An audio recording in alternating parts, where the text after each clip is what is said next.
Eh bien le bonjour et bienvenue de nouveau après un certain temps pour un petit récap ou débrief ou je sais pas, on va voir. Alors, ce que vous entendez un peu, de toute façon vous avez certainement dû voir, nous sommes le 19 février.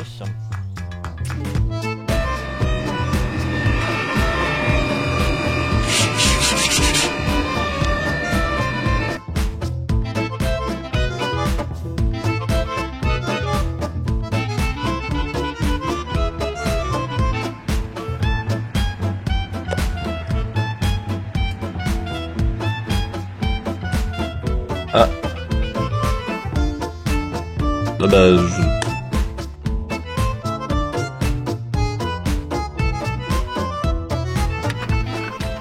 Il y a 2 mois donc, une vidéo que j'ai fait, le désastre écologique français, était parue, dans laquelle je m'alarmais de ce qu'on est en train de faire de la nature dans mon coin, mais bon un peu partout, c'est un peu devenu une spécialité. et ben voilà. Et ben voilà. Voilà d'où il vient le bruit des tronçonneuses et de tout. Et ben voilà, c'est magnifique. Donc nous sommes de nouveau et toujours, j'ai pas déménagé entre temps, dans la diagonale du vide, dans laquelle nos chers, je sais pas, agriculteurs, majoritairement, désolé, je sais c'est pas trop le moment, mais se s'attellent à radicalement détruire tout ce qui tient debout, notamment en ce qui concerne les arbres. Pourquoi, comment, je sais pas forcément tout. Mais effectivement là sur les 5 km environnants, c'est 17 hectares de forêt qui ont disparu. Donc moi je suis au milieu et comme je l'avais dit, l'objectif c'est d'utiliser ce terrain pour essayer de créer une petite réserve naturelle ou du moins un abri pour la biodiversité. Et l'objectif de cette vidéo, c'est de vous dire 2 mois plus tard où est-ce que j'en suis. Alors ça n'a pas avancé globalement, mais je vais quand même vous parler de 2-3 petits trucs. Sur ces entrefaits, alors je n'ai pas planté d'arbres encore parce que ça coûte bonbon et parce qu'il faut de l'outillage. Mais par contre, je fais de la récupération de palettes et je transforme ça en nichoir. Je vais en profiter pour vous faire un petit retour sur cette expérience. Alors ça fonctionne. Plus ou moins, j'ai déjà installé une dizaine de nichoirs un peu partout et surtout je m'attelle très quotidiennement à distribuer de la nourriture, à disposer des graines de tournesol comme là par exemple. Alors je sais pas si on verra des oiseaux venir parce que c'est vrai que je suis un peu proche, mais sur 2 mois je suis très content parce que j'ai noté qu'il y a beaucoup plus de vie qu'avant ici. Alors ici, historiquement, il n'y a jamais rien eu. Il y a 2-3 mésanges qui se battaient en duel et là j'ai réparti sur à peu près 1 hectare différentes zones de nourrissage avec majoritairement des graines de tournesol striées et non striées et des boules de graisse, j'aime un peu moins. Mais j'en ai réparti vraiment partout dans différentes aires. Et si, ils viennent quand même. Et du coup, beaucoup d'oiseaux viennent. Qu'est-ce qu'on a? Alors, tout a commencé avec cette petite mangeoire que j'ai mis sur mon faux balcon.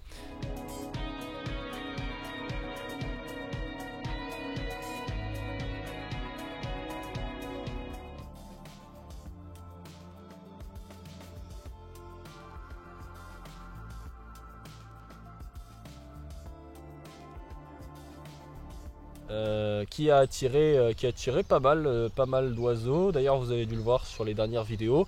Bon, j'ai de la mésange bleue, beaucoup, un petit peu de charbonnière, rien que sur la zone de mon balcon où il y a ma fenêtre, où vous avez vu les caméras peut-être sur Twitch, sur live ou ailleurs. J'ai 8 mésanges bleues, 2 ou 4 charbonnières, un piquet pêche, dernièrement un chardonneret élégant qui du coup devait être un éclaireur et a dû cafarder le bon plan, puisque maintenant j'ai une colonie de chardonneret élégant. Je vous montrerai ça, ou je vous l'ai peut-être déjà montré, et je suis ravi. Parce qu'ici, bon, la biodiversité est assez pauvre, et l'objectif c'est de voir jusqu'à quel point est-ce qu'on peut pousser le vice pour relancer ça. Il n'y a pas de raison de ne pas se mettre à l'aise.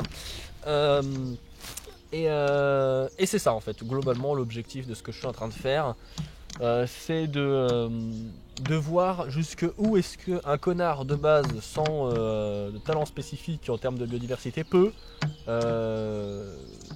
aller, et qu'est-ce qu'il peut faire pour essayer de relancer tout ça. Bon, après je suis un adepte des réserves naturelles et j'ai toujours beaucoup aimé la nature, cependant c'est pas ma branche à la base, j'ai jamais été trop là-dedans. Et là je mets à profit tout ce que j'ai pour essayer de relancer tout ça.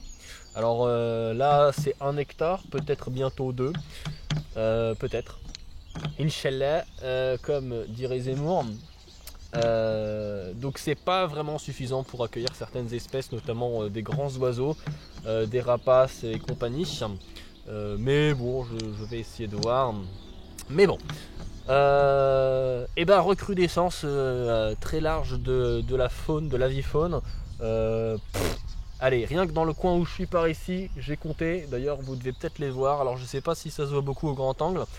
J'ai compté. Bah là, on peut compter. 1, 2, 3, 4, 5, 6, 7, 8, 9, 10, 11, 12, 13, 14. Bonjour. 14 passereaux. Alors, majoritairement de la mésange. Un chardonneret. J'ai vu une citelle torche-peau tout à l'heure. Alors j'essaierai de vous la filmer. Bon, elles sont là depuis un moment, il y en a 3 dans le secteur. Mais elles viennent directement s'alimenter ici. Tiens, bah d'ailleurs, on les voit, voilà. Bonjour.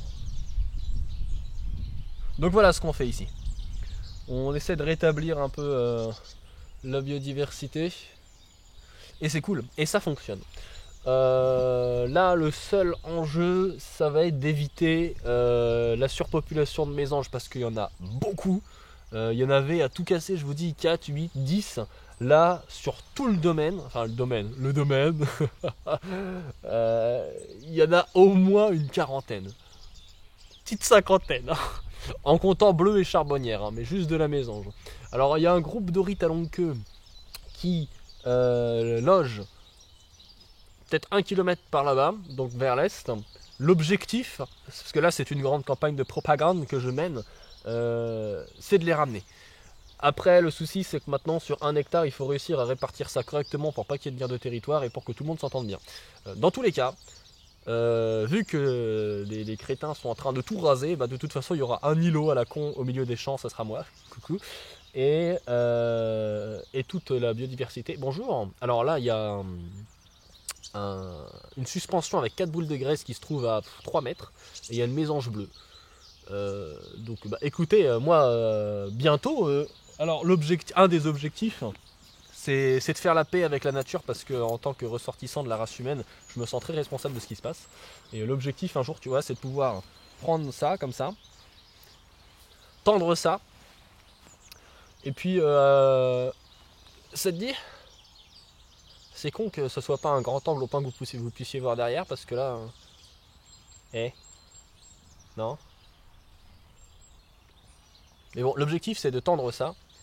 C'est dingue quand même, parce que parmi les choses, parce que là je bosse pour une association qui justement a pour objectif d'éviter de tout détruire, pour d'autres projets bien sûr. Et en fait je leur disais que je trouvais que la faune était traumatisée ici, et c'est vrai, hein. Parce que j'ai passé beaucoup de temps à la petite Camargue alsacienne, qui est une réserve naturelle, et à la réserve naturelle du Marais du Lavour dans l'Ain. Et j'ai noté quand même une différence très importante au niveau du comportement de la faune. Ici, c'est très difficile d'approcher des animaux, parce que tracteurs, tronçonneuses en permanence, et surtout beaucoup de chasseurs. Et ça se ressent. C'est pas une vanne, faites le test un jour, regardez, il y a des endroits où la faune semble être beaucoup plus paisible et sereine que d'autres. Et là je suis content parce que les oiseaux qui viennent ici ont l'air un peu plus paisibles qu'avant. Donc je pense qu'il y a quelque chose qui est en train de se mettre en place, puisque bah là il y a une mésange qui est en train de grignoter une boule de graisse à même pas 3 mètres de moi. Je peux vous garantir, peut-être que pour certains c'est pas impressionnant parce qu'il y a des endroits en France ou ailleurs où c'est très simple d'approcher la faune. Ici c'était pas le cas. Donc comme je vous le disais, l'objectif c'est un jour pouvoir faire ça, tendre ça et avoir des piafs qui viennent et qui font la paix avec toi, qui mangent directement dans ta main. Bon, sans non plus les domestiquer, c'est pas l'objectif, mais simplement voilà, un lien retissé entre ce secteur, ce coin de France, particulièrement désespérant en termes de respect de la nature, et la race humaine.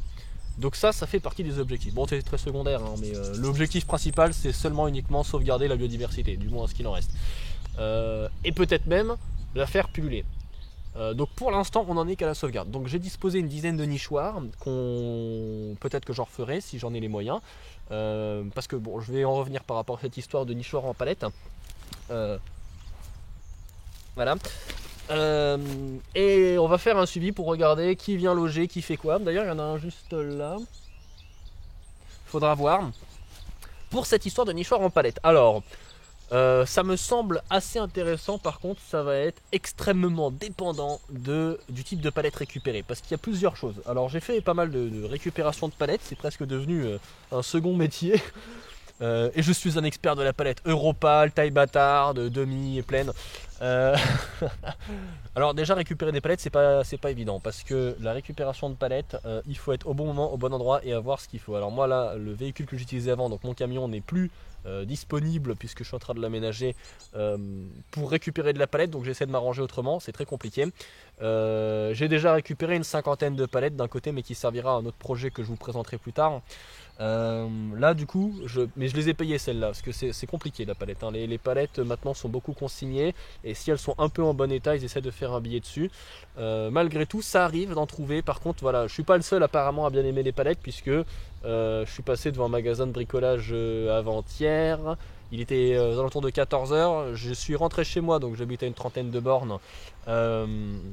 Et le temps de faire l'aller-retour, je suis revenu, il y avait une vingtaine de palettes, elles ont disparu. Donc il y a des gens qui viennent et qui aiment bien les palettes. Donc ça, la récupération de palettes, c'est un milieu très compétitif, attention, hein. Et ensuite, dans ce que vous allez récupérer, il y a deux choses. Un, est-ce que la palette est en assez bon état, et est-ce qu'on peut en faire quelque chose? Et deux, est-ce qu'elle a pris la flotte? Parce que ça, c'est un problème auquel je suis confronté en ce moment, ce qui fait assez humide ici. La majorité des palettes que j'ai ont pris la flotte, donc il faut les faire sécher. Et le souci, c'est que le bois de palette, une fois que ça a pris la flotte, bon, comme le bois de manière générale, quand on essaie de le clouer, de le travailler un petit peu, il a tendance à se casser, à se fendre. Donc j'ai quand même un pourcentage de perte digne du front Est. Là, c'est un peu Stalingrad, hein. Sur la majorité des palettes que j'ai ramenées, il y en a quand même pas mal qui ont lâché l'affaire. Malgré tout, j'ai fait un nichoir en palette. Je sais pas si c'était une Europale, mais après voilà. Deuxième élément important, c'est les dimensions de la palette, parce qu'en fait ce qui va déterminer la taille du nichoir, ça va être la largeur des planches de base. Le souci, c'est qu'il y en a qui sont surtout sur les Europales et sur les palettes un peu costauds, les planches sont très épaisses et pas très larges, ce qui fait que quand on les assemble en cubes, à l'intérieur il y a peu d'espace, et c'est le problème du premier nichoir que j'ai fait, parce que je le numérote, donc le nichoir numéro 1 que j'ai filmé il y a un moment. Alors tout sera pas forcément dans l'ordre, hein. J'essaie de filmer, de faire au mieux par rapport à ce que je fais. Il y a beaucoup de choses que j'ai fait qui n'ont pas été filmées, il faut juste que je prenne le pli, surtout que maintenant j'ai l'objectif pour ça. Bonjour. Donc cette histoire de nichoir, la palette c'est bien, mais ça va être tendax. Alors soit il faut que les planches soient assez larges, ou pas très larges, mais par contre il faut qu'elles soient fines, parce que sinon quand on assemble le tout, on a très peu d'espace dedans. Bref, j'ai quand même réussi à en faire plusieurs, dont un là, le premier, qui est plutôt sympa. Alors la manière dont je l'ai fait me convient pas forcément, faudra que je refasse des plans et que je vois les autres manières, parce que c'est très contraignant par rapport aux palettes, parce que c'est pas des planches de bois découpées à la bonne taille, aux bonnes dimensions, donc il faut beaucoup adapter. Là j'ai cloué le plancher, donc le bas du nichoir, directement avec les clous à la verticale, donc ça remonte comme ça. Je préférais faire l'ensemble de la structure du nichoir comme ça, et ensuite rajouter le plancher par dessous et le clouer de chaque côté pour être sûr que ça tienne bien. Bon là avec les pointes que j'ai mis, normalement ça devrait pas bouger quand même, mais ça fait partie des choses qu'il faudra que j'améliore. Pour le moment j'ai pas d'endroit ou d'espace spécifique pour travailler à part mon petit devant chez moi. C'est un peu le merdier, mais normalement d'ici quelques temps devrait y avoir un truc sympa qui va se passer et on devrait pouvoir ouvrir une usine croupe. Donc ça va changer beaucoup de choses, et c'est pour d'ici 2-3 mois ou un mois, je sais pas, ça va dépendre. Vous en aurez des news, mais normalement si on se démerde bien, d'ici un certain temps on aura un atelier avec tout l'outillage nécessaire pour fabriquer et construire des trucs. Ça fait longtemps que j'aurais dû faire ça, mais bon, c'est que maintenant que je commence à mesurer l'importance de tout ça. C'est un peu tard, mais écoute, vaut mieux tard que jamais. Donc il va y avoir des choses là, il va se passer des trucs. Déjà il y a cette petite vidéo que je suis content de vous faire pour vous montrer un petit peu. Pour l'instant j'ai pas trop le temps de m'en occuper en permanence, mais si je me démerde bien, normalement je devrais pouvoir envoyer à fond. Là on est à la mi-février quasiment. Et oh putain c'est génial.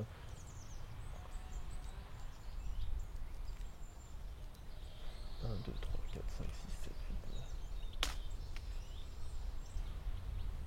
Voilà, il y a une vingtaine d'oiseaux, mais c'est incroyable. Bon, d'un autre côté, c'est super triste parce qu'en fait, ce qu'il faut comprendre, c'est que je récupère toute la biodiversité qui est en train de foutre le camp ici. Parce que vu que c'est le seul endroit où il n'y a pas une tronçonneuse, des chasseurs ou quoi, bah je pense que de base la faune vient ici. J'ai aussi des chevreuils, hein, bah, vous l'avez vu sur un... Ouais, j'ai fait une vidéo dessus aussi. C'est à peu près tout, hein. Ce serait bien du renard, des choses comme ça. Voilà, un petit jardin d'Éden. C'est pas gagné, mais du coup, ouais, par rapport à tout ça, je me suis peut-être un peu perdu en chemin, ça arrive, mais ça avance, c'est cool. Donc on va faire un petit suivi de tout ça. Déjà, il y a de la populace. J'aimerais un petit enrichissement, comme je disais, j'aimerais bien. Il y avait 2-3 fauvettes à tête noire qui passaient juste derrière, mais derrière, bon, c'est plus mon coin. Là, il y a Grain Pro des Bois, fauvette à tête noire, Orita longue queue, mésange bleu, mésange charbonnière, Citel torche-peau, piquet pêche. Et c'est à peu près tout, hein. Rouge-gorge pas trop, il y en a un ou deux mais ils traînent plus par là-bas. Là c'est un Grain Pro.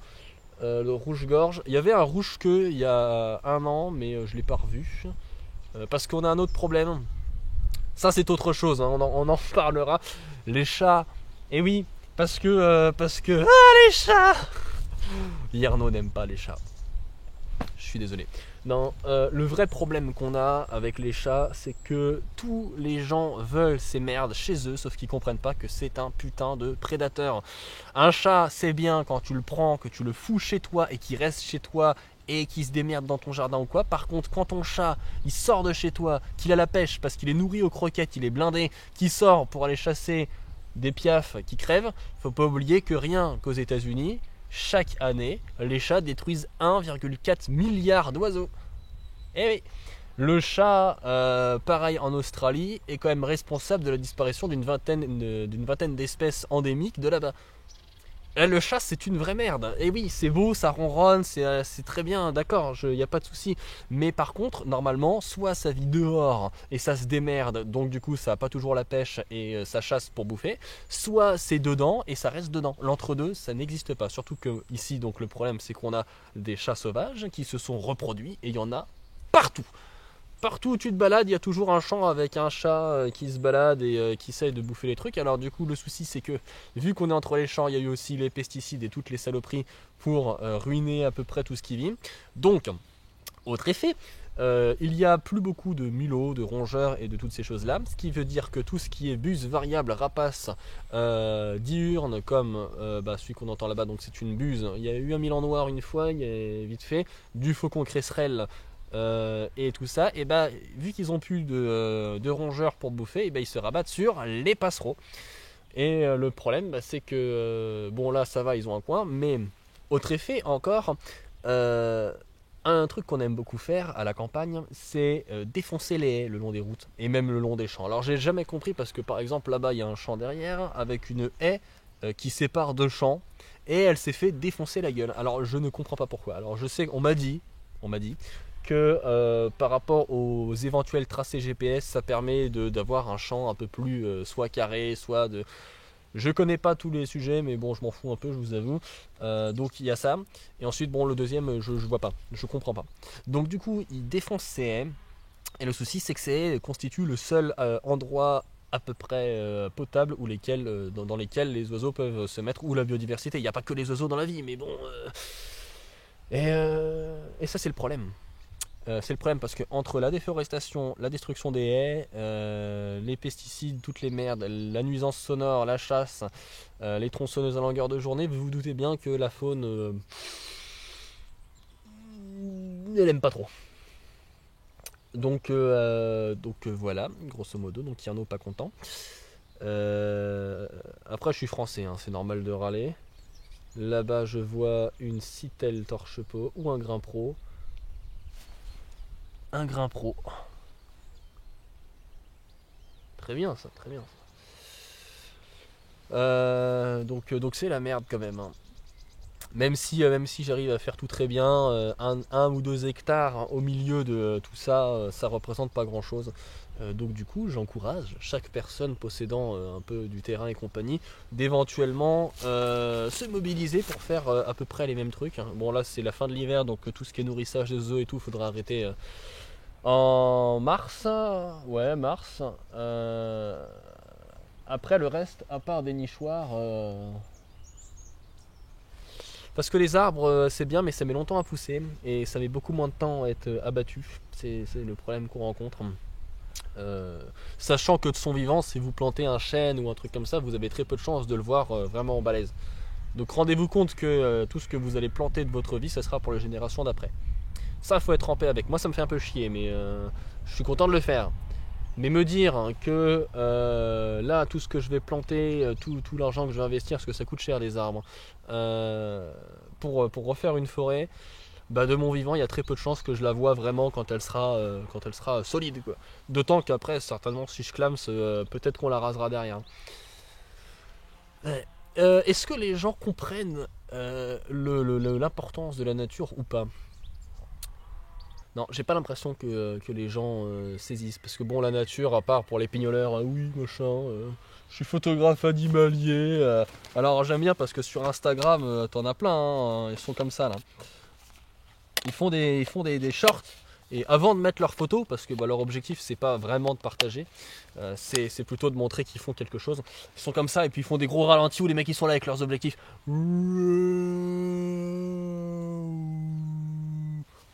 Sauf que ça sert à rien.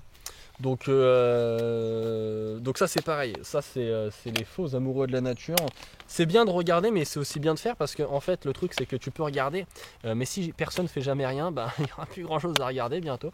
Donc ça serait bien que tous ces hypocrites se sortent l'avant-bras du fion et se mobilisent au moins pour faire un truc, je sais pas, démerdez-vous, faites des nichoirs, posez-en, plantez des arbres, mettez des graines, prenez-vous une besace chaque fois que vous sortez dehors, vous achetez des graines, ça coûte 15 balles les 5 kilos ou 30 balles les 15, ça dépend en fait où est-ce que tu les trouves. Prenez du tournesol, du strié, du pas strié, et puis dès que vous voyez un trou quelque part, paf. Comme ça, il y a une citelle un jour qui va passer, ou un grain pro, ou un grimpeur, ou un piquidé, ou un passereau aussi. Il va se poser là, puis il va manger, puis il va faire c'est très bon ça. J'aime bien cet endroit, je vais rester. Et avec de la chance, cet endroit c'est chez vous, et peut-être même que vous abattrez pas des arbres partout, et que ça permettra quand même à la biodiversité de pulluler un peu. Bon, ouais, voilà. En gros, les gens comprendront-ils? Donc moi perso j'ai du boulot, hein. Là j'ai beaucoup de boulot à faire. Je vais vous tenir au jus. Là pour l'instant c'est assez lent parce que comme je vous dis j'ai pas encore les moyens, mais je suis en train de me les donner. J'ai prévu quelque chose de magnifique. Ça prendra le temps, mais ça sera bien. Est-ce que je spoil un peu? Non, l'objectif c'est de transformer ce 1 ou 2 hectares en réserve naturelle vraiment, hein, ou au moins en refuge pour la faune, et d'y créer si possible un biome en fait, un endroit où on retrouverait un peu tout. Alors j'aimerais bien évidemment faire une mare, j'aimerais beaucoup avoir des échassiers. Hérons cendrés, grands aigrettes, cigognes, il y a peu de chance. Par contre, il y a un couloir de migration de grues cendrées. Ça serait pas mal, mais bon, j'ai pas l'espace pour accueillir tout ce beau monde, c'est ça malheureusement. Mais je me dis éventuellement, tu vois, après, vu qu'à côté il y a un champ, personne n'en a rien à foutre. Ils l'ont racheté dès que la vieille qu'il possédait est crevée, alors que bon, j'aurais bien voulu quand même. Mais faut que je fasse attention parce que là, en fait, je suis juste à côté d'un autre endroit qui n'est pas chez moi. Et celui qui habite là, c'est un gros collabo. Alors lui, il est pote avec toute la mairie et tous les élus. Enfin, c'est une petite mafia, quoi. Et il m'aime pas trop. Donc il faut que je fasse gaffe parce que s'ils savent que j'ai des projets et tout, ils vont tout faire pour me faire chier. Ils l'ont déjà fait. Le souci, c'est que lui, son terrain, il est en train de faire de la grosse merde à côté. Il va faire un espèce de lieu public, un truc de... On est paumé, hein. Au milieu de la diagonale vide, le mec, il trouve le moyen de faire un lieu public juste à côté. Ça veut dire que là... T'es d'accord? Eh ouais. Là, il va y avoir des gens qui vont passer en bordure. Tiens, je peux vous montrer. Donc tu vois ici, c'est chez Bibi. Focus. Oh, magnifique. C'est chez Bibi. Ici, c'est plus chez Bibi. Ce qui veut dire que... Attends, parce que c'est là que c'est magique. Tu connais ça. Borne cadastrale. Alors, que je me fasse pas choper. Voilà. Notre bon ami n'a rien trouvé de mieux à faire que de créer un chemin comme ça. Et ce qui délimite le côté de ce chemin, c'est chez moi. Voilà. Donc ça, c'était pas prévu du tout, ce truc était laissé à l'abandon depuis des années. En fait, j'ai l'impression qu'il s'est, je sais pas, il s'est dit tiens, il va faire un truc, bah je vais aussi faire un truc à côté pour faire chier. Donc lui, il a prévu d'avoir des gens qui circulent. Donc tu vois, généralement, quand tu fais un truc qui fait 3 mètres de large en chemin complètement déboisé, parce qu'ici c'était un bois avant, surtout qu'en plus c'est des arbres comme ça, et il y avait beaucoup de pouillots qui vivaient dedans, il y avait beaucoup de nids. Donc bon bah il a tout ratiboisé pour s'en faire une, je sais pas ce qu'il fait, je comprends pas. Donc il y a ça, juste à côté de chez moi. Donc ça veut dire que si t'es un connard qui est en train de se balader parce que t'as pas de goût, je sais pas, t'as envie de te perdre, et que t'as envie d'aller pisser, bah en fait t'as juste à passer comme ça. Tiens bah d'ailleurs, hop là, c'est beau le grand angle, n'est-ce pas? T'as juste à passer comme ça, puis pouf, tu viens pisser par ici, sauf que ici, tu vois, tu n'es plus en terre barbare, tu es en terre civilisée, avec une conscience, tout ça. Et bah, juste à côté, tu vois, t'as des aires de nourrissage, là, comme ça, et t'as des nichoirs que j'ai posés. Donc, comment est-ce que je vais réussir à concilier cette histoire? Bah déjà, il va falloir que je clôture. La clôture, ça coûte très cher, et ça prend du temps. Et ce temps bah, que je vais passer à essayer de... Regarde-moi ça, putain. Avant là, il y avait une forêt. Donc tu vois, jusqu'ici, hein, c'est aux portes de l'Empire. Je suis désespéré. Hein, j'ai l'air... Tiens, c'était ça, du coup. L'autre, bon, c'est pas ce que je préfère mettre en place, mais c'est ça, tu vois. Et moi, j'étais là. Enfin, je suis là. Ici. Juste là. Donc c'est cool. Mais du coup ouais, ça fait partie des trucs, c'est pour ça que je vous dis ça avance pas tant que ça, parce que j'ai beaucoup de trucs à gérer. Et là il y avait une forêt avant, mais ça c'était avant.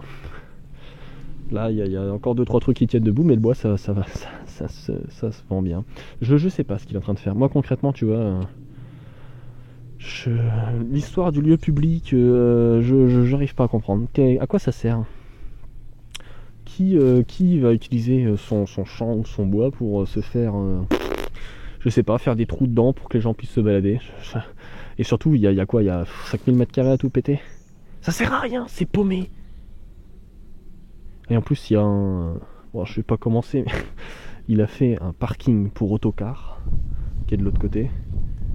Est-ce que je prends le risque d'aller voir? Parce que j'ai envie de limiter un maximum mes emmerdes, parce que j'ai déjà suffisamment de trucs à faire et je suis pas trop apprécié dans le secteur. Alors, ouais non, ça fait loin quand même à marcher, mais bon bref. Par là-bas, du coup, il y a un parking pour autocar. C'est-à-dire que sur ces 5000 m², le mec, il a 2000 m² de parking. Il y a un parking à côté de chez moi. Putain. Donc, comprenez ma détresse. comprendrez la détresse du mec qui est un peu dans le désespoir. Alors, hop.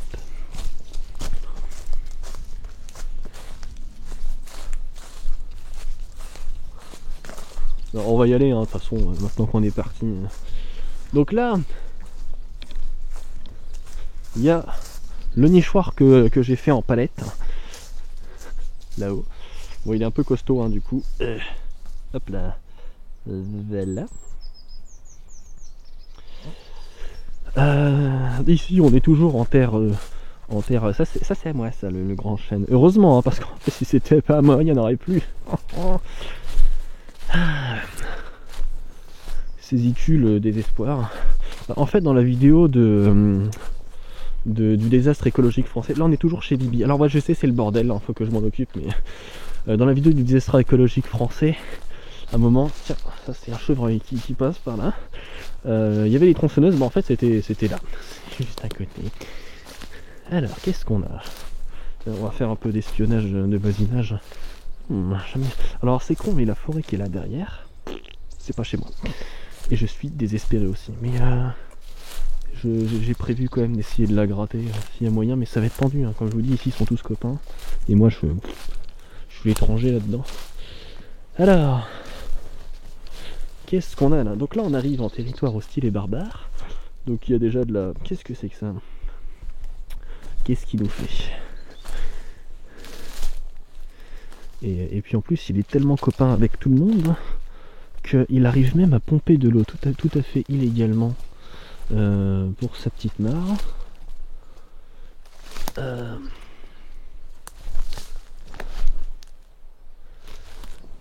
Alors, bon là je suis illégalement pas chez moi, hein. Bonjour. Alors, impeccable. Bon, donc ça c'est regarde, je te fais la délimitation, tac.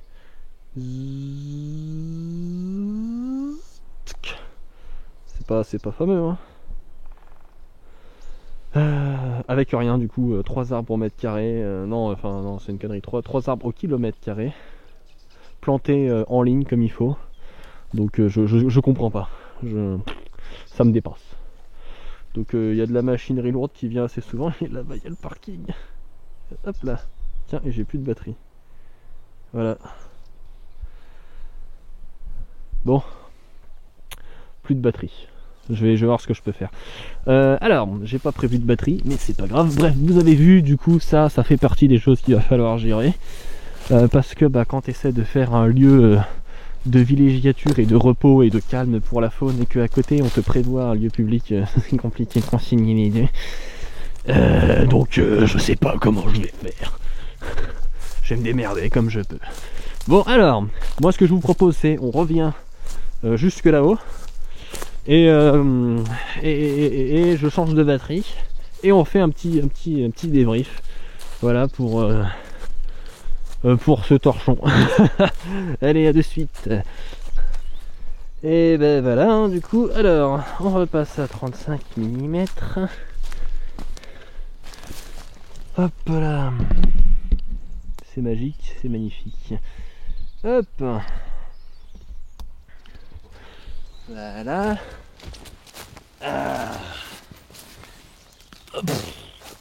Donc grosso merdo, voilà, il y a des choses à faire. Et où est-ce qu'on en est? Donc on va faire au mieux. Eh, c'est du débrief ou c'est pas du débrief, ça? Pour l'instant je m'avance pas parce que, comme je vous ai dit, l'objectif c'est de faire une réserve. J'ai déjà des plans, je sais où je vais planter quoi, qu'est-ce, où est-ce que je fais une mare, où est-ce que je fais différentes choses. Mais là j'attends d'avoir les moyens pour le faire, et ça sera pour cette année, je vais voir.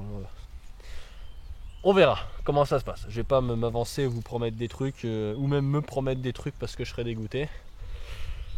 Il y a beaucoup de défis à relever, beaucoup de choses à gérer. On dirait pas comme ça, mais gérer le lieu public qui est en train de se faire à côté, la forêt qui disparaît là-bas, puis les forêts qui disparaissent tout autour de manière générale, et 2-3 autres problèmes dont je parle pas trop parce que je tiens à rester quand même un minimum discret sur ma localisation, puis même de manière générale, parce que déjà c'est pas intéressant, et ensuite j'aime bien être peinard.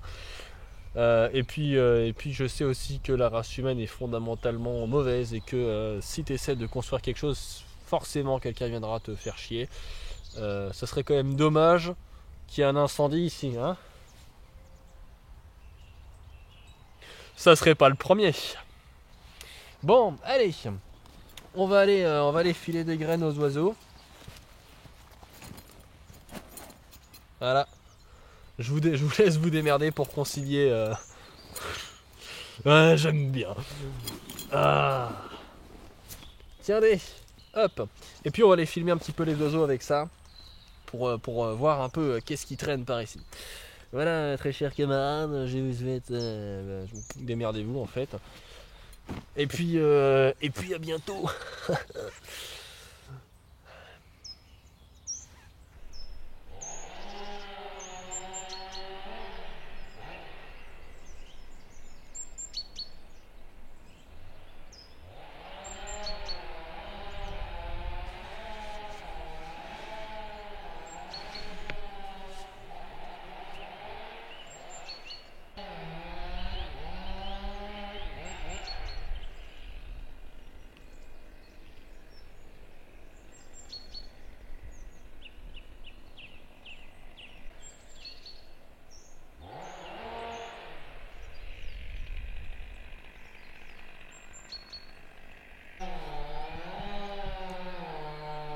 Alors là, ce que vous voyez, donc, c'est une forêt qui est derrière, hein, chez moi. Bon, ça se passe à une petite borne, un peu moins. Forêt qui n'a rien de spécifique, hein, une forêt en bon état, il n'y a pas de problème dessus. Elle abrite majoritairement des pics et pêche, pic vert, peut-être un pic noir, mais sans certitude. En même temps, vu le bordel qu'il y a, c'est un peu compliqué d'observer. Et en fait, la personne qui est propriétaire de cette forêt, que techniquement j'aurais dû récupérer, et ben, vu qu'elle s'en va et qu'elle déménage, comme la majorité des gens par ici, et ben, avant de déménager, elle fait couper tout son bois pour le vendre, puisque le bois ça se vend assez bien. C'est le cas pour plusieurs personnes. Il y a un autre village à côté du mien où il y a aussi une personne qui s'en va et qui a fait raser 5 hectares qui lui appartenaient, simplement parce que à la revente ça se vend bien, donc c'est vendu à des grosses entreprises, hein. J'ai pas enquêté, faudra peut-être que je fasse un tour. Donc voilà, le bois que vous voyez là, qui est en train, donc qui s'étendait jusque là, bon, il y a des arbres devant, c'est un peu chiant, mais qui s'étendait jusqu'à bien à gauche là-bas, et ben ça aurait pu être à moi, et j'aurais pu étendre certainement peut-être mon projet jusqu'à là-bas. Entre il y a 2 champs qui sont pas à moi, mais je me serais démerdé. Et donc voilà, donc une forêt de plus qui est toute ratiboisée.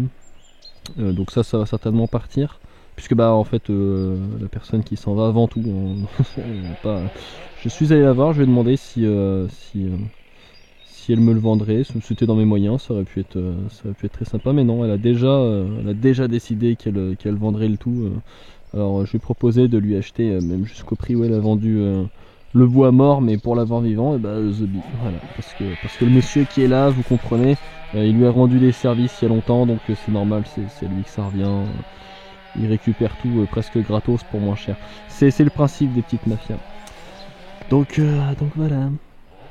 Donc ça s'éclaircit doucement jusqu'à l'horizon là-bas. Alors vous voyez pas, mais bon, je vais pas vous dire ce que c'est là-bas. Derrière, il y a un massif qu'on voit, qui est un massif français.